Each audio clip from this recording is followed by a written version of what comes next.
If you want something out of life, if you want to change yourself, if you want to acquire something, if there's some goal that you want to reach, that is really not easy as some people will make us feel. That living your dream, changing your behaviors, overcoming negative habits, it's challenging. It's hard. Most people go through life never discovering what their talents are. Most people never develop their talents. They have skills and abilities, but if you don't nurture them, if you don't develop them, they will never serve you. Your gifts can take you many places if you develop your gifts. Most of us don't like to do those things that come easy to us. I've always loved to talk to people. I decided, taking this advice, to develop my skills as a speaker. And my gift has developed and it's taken me many places. You have something that you brought to the universe, and that if you decide that my life deserves my developing this, what I do well, and becoming the best at it, and mastering myself, and seeing what I have within me, if you decide to drop your buckets where you are and develop your gifts, I grant you, you'll never ever be without. I grant you that your gifts will take you places that will literally amaze you. I grant you that if you begin to work to develop your gifts, you'll develop a strong sense of happiness. You'll get a larger vision of yourself, because part of beginning to get a larger vision of yourself, all of us need some area of our lives where we can have a feeling of competence. That people know when they think about this area, that's something you do.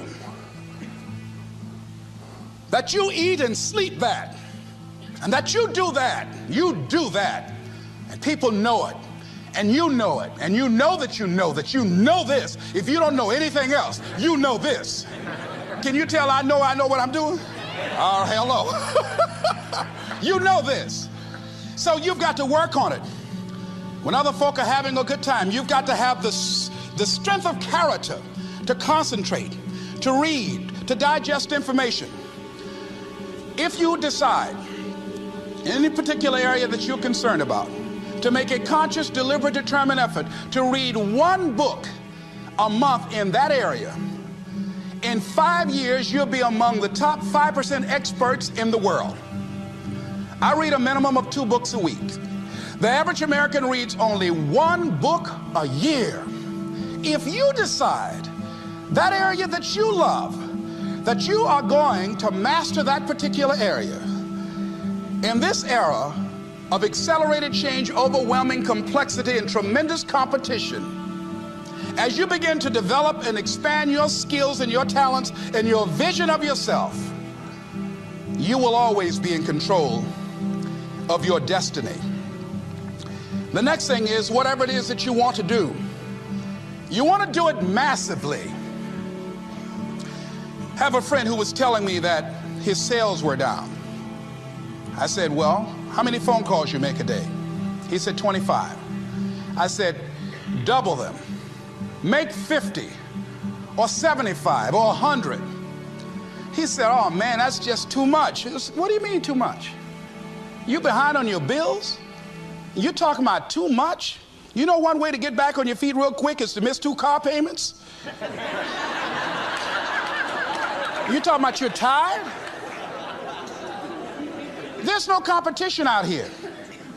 Decide that you're going to push yourself. Most people won't do that. Most people give up on themselves easily. You know the human spirit is powerful. There's nothing as powerful. It's hard to kill the human spirit. They asked Benjamin Disraeli, a man who became the head of a country at a time when Jews were not allowed out after 10 o'clock. They said, how did you do it? How do you achieve it against such great odds? He said, nothing can resist the will of a people that will stake even their existence on the extent of their purpose for good. That when you have a made-up mind, when you decide that you want to do something, I was reading something the other day, he said, the power to hold on in spite of everything, the power to endure, this is the winner's quality. The hunger, the ability to face defeat again and again without giving up. This is a winner's quality. You have that quality within you. When you're hungry, you don't care about the facts. You don't care about the odds. Doug Williams played for the Washington Redskins, quarterback. John Elway of the Denver Broncos in the Super Bowl. Everybody was talking about Elway.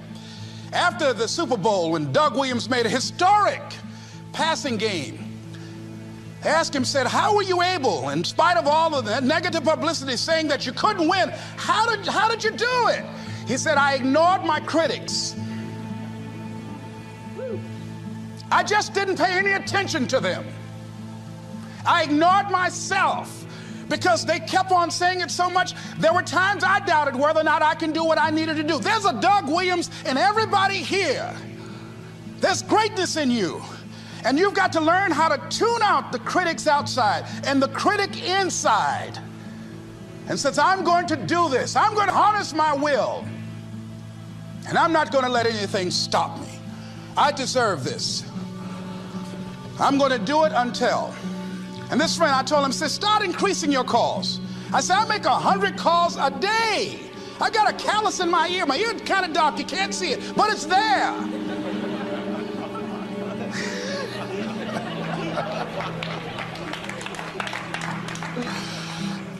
His sales have increased. He's working harder now. The other thing is that if you want something, you have got to be relentless. You've got to learn how to become resourceful. You've got to learn how to become creative. When crises strike in your life, and in the Chinese language, crisis means danger, but it also means opportunity. And this is an opportunity for you to grow. And you've got to be so relentless, regardless of what comes down the pike, that you're always looking for a way to get over, always looking for a way that you can break through, always looking for a way that you can win, always looking for a way that you can strike a telling blow. And pretty soon, I think there's some people watching us in the universe that say, wait, let's call a meeting over here. You know that guy Mustafa? Look at him down there. He won't stop. Just that fool don't know he can't get over. Look here. Why don't we do this? Let him go and let's mess with somebody else. Shit. Let him go on through.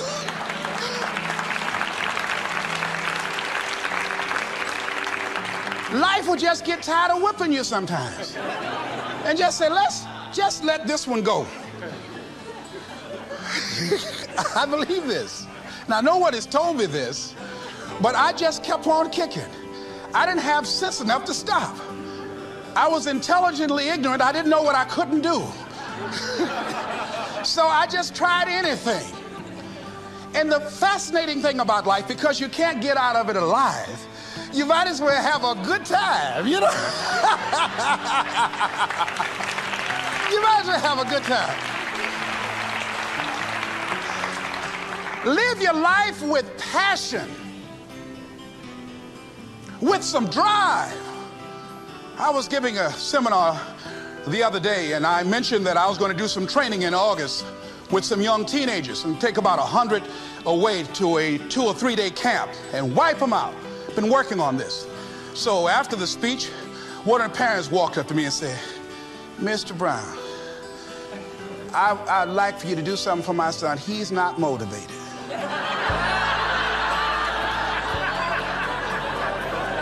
I said, I wonder why.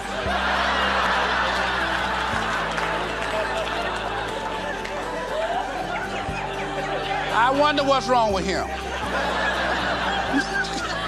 He had no fire whatsoever. See, what you do speaks so loudly, folk can't hear what you're saying. And so if you don't have any fire, you know, you've got to watch the people, the relationships that you develop. Have people of kindred mindsets. If you're around folk who are dead and negative all the time, they will affect you.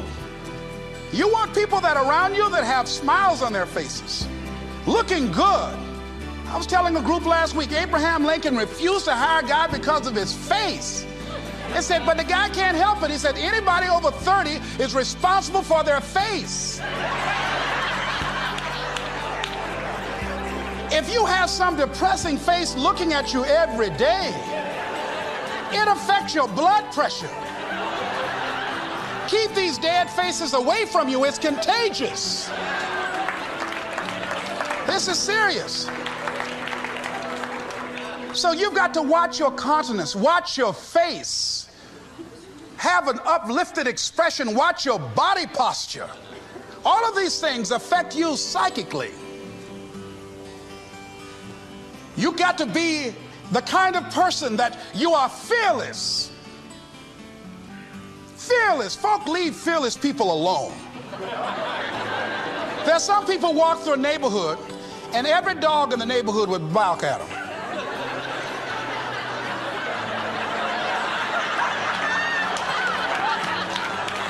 But there's some people come through and ain't nobody gonna mess with this.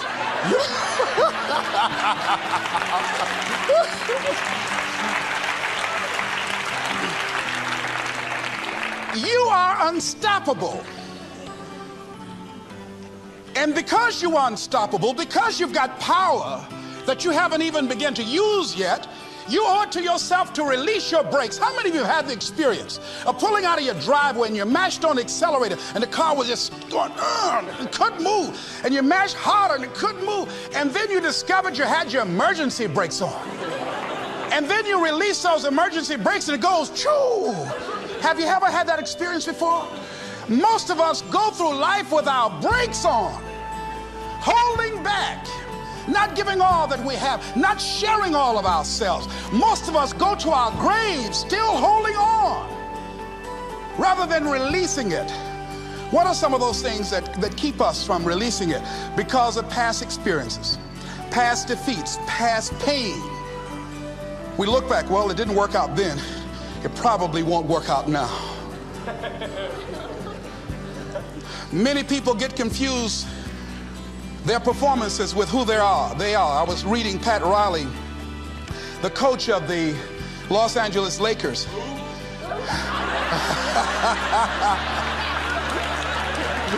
But you're going to like this quote here. After the Trailblazers had blown them out of the water, and I'm sure he said this last night, they asked him, how do you feel? He said, tonight we were exposed for what we are right now. You see? That if my speech tonight doesn't work, it doesn't mean that I'm a bad speaker.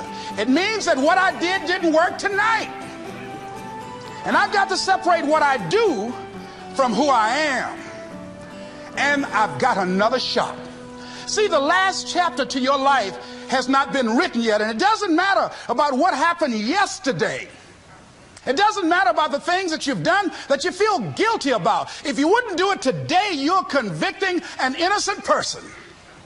You've been reborn to a new state of consciousness. And as they say, if we knew better, we would do better.